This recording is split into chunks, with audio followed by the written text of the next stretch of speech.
Hi everyone, so the game has been out for 1.5 weeks now, and I have been blasting Diablo Immortal quite a lot on my free-to-play account here with my monk. Having a lot of fun, but there's also obviously some problems with the whole pay-to-win model that I talked about in another video. Here I just want to showcase a bit like how far I've gotten, and you can maybe take something away for yourself. So let's start with my regular build here. So we have 1132 combat rating right now. This is pre-Paragon 30, where you will get a huge boost from the new Hell 2 items that you're gonna get. I have a bunch of those in the stash already that I've been farming on Hell 2 difficulty. I have like a few set items and like 3 legendaries already. So at Paragon 30, you can probably expect a boost of something like 200, 300, 400 combat rating, just from, equipping all that stuff when you have pre-farmed it a bit, plus the blacksmith upgrades. So yeah, it's gonna look actually pretty solid in a few days from now. So I guess in like 2-3 days or so, I'm gonna be 30. If I focus more on it, maybe even earlier, but I've been doing a lot of PvP. So currently I am trying to reach legend rank, which is pretty tough, but we are still at least on the top of the monk leaderboard. There are other people also moving forward with their gold ranks. And I'm kind of holding up here with my win rate at least being positive, which I'm quite proud about at this point, because you do find a lot of really big guys in those battlegrounds. In terms of legendary item progression, it does look overall pretty solid. So especially in the last day or two, I got like a lot of helms actually, which I somehow just never saw before. So I got like this one here, like 4 copies of it throughout my entire playthrough, and that was literally it. I don't know what's up with helms, but they just don't show up at all. This is looking kind of okay, and we have all the chests for a while already, and we have most of the pants. We have all the weapons, and also like half or so of the offense. So I do miss a few things that I would like to try for various builds, but in general I actually have most of the important stuff, I would say. So we have Mystic Ally items like the pants here with the 30% duration, which is very important for a single target for the monk. We have 7-sided strike shoulders, so this is really nice, especially damage reduction for PvP. There's a bunch of other things here that are really useful effects. Obviously the Storm Spirit chest, which is a really big one. So this is a very nice item if you find this. I found this quite late, but it is just destroying. So that's very nice as well. In general, you definitely want to try to focus on like legendary income, legendary items as much as possible early on, even though the stats don't really matter that much, because you're going to replace most of it once you reach Hell 2, which most people will probably do in like the next days, maybe 1 or 2 weeks maximum. You will just slowly progress up there, and you will have higher level items. But in order to make those builds work, you need the right items. My main build right now revolves around this Tornado from the Cyclone Strike. Then we have 7-sided strike. This is the basic 7-sided strike setup basically. And then we have a lot of Mystic Ally buffs. So I have the duration pants, and we also have the weapon that gives it a cooldown reduction. So I actually have a lot of uptime. I have like 40% uptime or so on Mystic Allies like this. It is pretty good, especially when you move through dungeons, and then you can pop it on pretty much any pack, or the same with outdoor content. I like to supplement the mobility a bit with Mystic Strike, which also sometimes can be used for pulling because of the spirit, like pulling enemies with you. And I also have this in like my PvP setups, which I can show you here. So this loadout 1 here is my PvP setup that I usually run right now. I've been experimenting a lot with various things, but here we don't have Mystic Allies. I noticed that they just die usually 1 or 2 shot from my enemies, so there's not really much of a point in using them, and instead you want to focus a lot more on like crowd controlling, mobility, shielding. So we have Shield of Zen in here, which is very nice, especially combined with the chest, gives 25% move speed, and also the weapon that gives you a targeted teleport with the Shield of Zen. So this is amazing because you are very mobile and you get an extra shield while escaping, for example. Again, Mystic Strike, we can hunt people down, and we have the Imprison Fist to sometimes just land and annihilating, immobilize, and especially in a team fight, this is usually a death sentence. So this is amazing, and otherwise you can just 1v1 people, try to outplay them, and I really like the combination of these skills here. And you have 7-sided strike for a bit of damage, and also invulnerable phase. So you have like a second or so of invulnerability. Sometimes you can time this when you know that something is coming from your opponent and you can hit them while they can't hit you. It's even better. So this has been going pretty well for me, but I did also experiment with other things like flying kick, which is also pretty amazing because of the knockback. You can just like dash around, similar to the Mystic Strike, and you can, for example, kick Crusaders off their horse, or you can interrupt some wizards channeling into their crystals and these kind of things. So this can also be used as a mobility skill, but it's a bit slower, so it's not that easy to escape or hunt someone down. One item that I also used quite a lot in PvE is the Solace of the Peaks, because it was literally the only helm I had, and it makes Inner Sanctuary a big AoE damage circle, which has a really long cooldown unfortunately, but it's actually very powerful.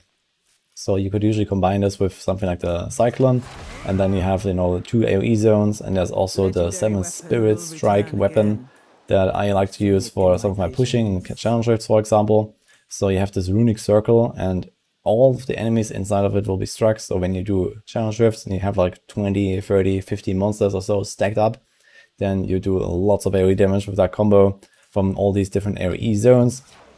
But in general, I haven't been doing that much challenge rifts lately. It's because I was just waiting for Sunday when I'm most likely gonna hit Paragon 30, and then we'll try to push for something like challenge rift 40 or so. My server is not like the super most competitive one, so there's actually a kind of, you know, chance to be at least somewhere here on like the top 10 or so, top 5 even on the monk leaderboard for me. I could probably just go in and do like a 35 without that much problem right now, but I want to wait until later in the week because of the extra bonus combat rating I'm gonna get. If you're curious about my legendary gems, so they look mostly like this, like rank 2 or rank 3, 1 and 2 star gems. So we have 2 rank 3s here, we have rank 2 lightning core for the companion, we have a power and command. I crafted this from the jeweler, from the Ati runes. I ranked it up once. And we have a Defiant Soul rank 2, which is something that is kind of pointless. I really want to replace it. And we also have the Everlasting Torment, which also doesn't really help me very much. So these two are mostly stat sticks because I have neither block nor crit chance really. So they're kind of pointless. So I was hoping to get the Fervent Fang for the Battle Pass this week, but apparently this is capped at just shy of 40 where you get it. So 38 and almost 39. You get the Fervent Fang here, which is actually a gem that cannot be crafted. So you only get it here and have to wait until Monday. But this is actually a fairly solid gem, I guess even for PvP. So you can stack up a bunch of extra damage. So very nice for boss fights in PvE, for elite fights, and yeah, in the occasional PvP fight as well, I believe. And then this Everlasting Torment I will probably try to replace with a Berserker's Eye that I found lately. So I think that I'll probably start using it when it's rank 3 or rank 4. So I'm probably going to focus on boosting this one the most, because this increased damage taken is static at 5%. So this gem just becomes way more valuable if you rank it up a little bit. And it's going to be at 6.5% at rank 2 already, probably 7.5 or so at rank 3. And at that point it's kind of okay. You get like a tiny bit like more damage output than damage taken. Not a big fan, but there's almost no other gems that I would really benefit from. That's the problem. They're like for pets, or they're taunting, or they have like only like for ranged abilities and these kind of things. So nothing really seems to like work well here. But yeah, that's what we got to deal with.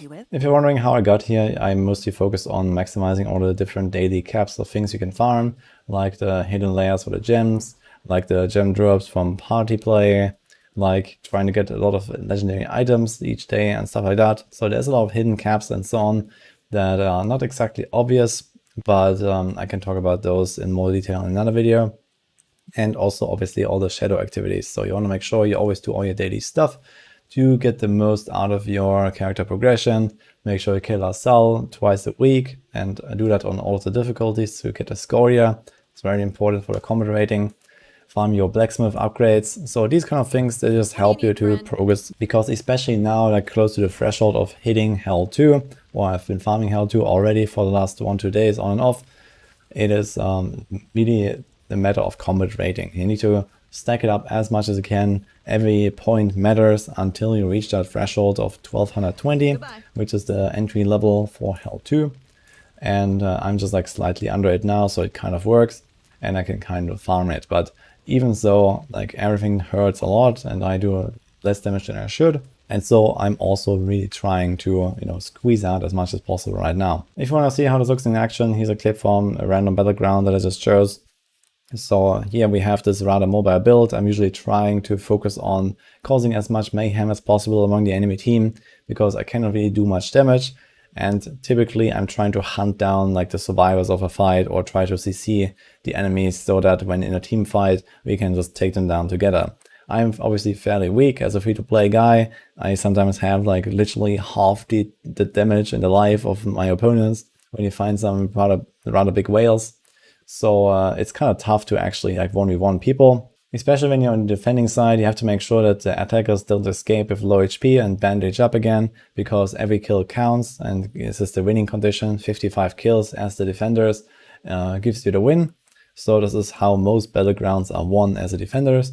And similarly, when you are attacking, you want to make sure that you don't waste your team's lives and you want to try to escape, which is fairly easy to do because almost no one can outrun such a mobile monk. And then most of the damage I do is just chip damage with like little punches. When I TP to an enemy, I try to get a few damage hits in, maybe imprison fist them.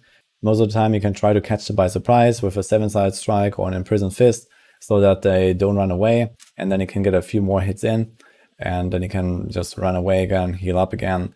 So this is the main strategy that I use, and it has been working pretty well for me. My win rate is pretty solid, I'd say.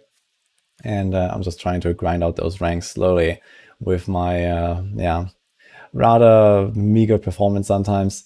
But I try to just be as useful as possible to the team by causing as much disruption as I can. And here's also some clips from doing some PvE content. So we have a boss fight here in Pit of Anguish. Mostly I usually just run in, get my mystic allies out, and then have them punch away, and hopefully they don't die from like a big boss attack, which can actually happen on some of the dangerous attacks, at least, as undergeared as I am. And then I try to position my tornado right on the boss. And depending on how dangerous the boss fight is, for example, I might also hold on to a 7-sided strike to not immediately waste the cooldown and rather wait to immune an ability that the boss will do. So you can sometimes predict that a little bit and just punch away most of the time. So you can definitely go without the Mystic Strike here in PvE dungeons. So sometimes you simply do not really have much need for big mobility. But when you're doing a kind of dangerous content, or when you're doing outdoor zones where you want to move around a lot, then this is very helpful. So as another DPS option here, you could take something like this Inner Sanctuary I mentioned earlier. If you have a legendary like that, that makes it a DPS skill, or even the Inner Sanctuary that buffs your party for extra damage. So there's a lot of options. But aside from this, there's not really that many good, like especially single target skills for the monk.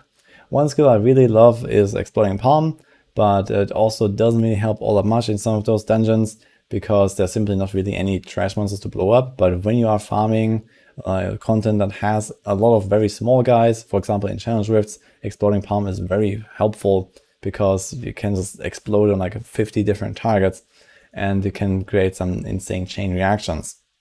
Or also when you're doing something like Mad King's Breach or The Forgotten Tower, you usually have a lot of targets that can be like exploded, and it also helps a lot. And that's also about it for my monk overview here and my free-to-play account so far. So we are aiming towards a Legend PvP rank. I'm hoping to get it in the next few days. Let's see how that works.